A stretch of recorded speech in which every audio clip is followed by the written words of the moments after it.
We want to differentiate y is the square root of x cubed.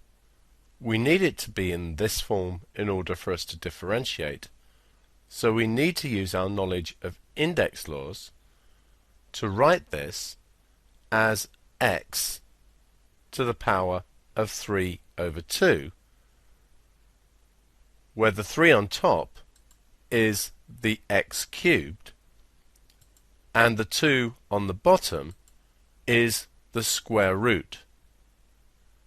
You should be confident with your index laws and being able to do this. Otherwise, differentiation is going to be very difficult for you. We can now go ahead and differentiate. Note this is still y because all we've done is some algebraic rearrangement, but we're now going to differentiate to get dy dx. The power drops down in front and multiplies the expression with the power reduced by 1. 3 over 2 take away 1 is a half. So this is 3 over 2 times x to the half, which is root x.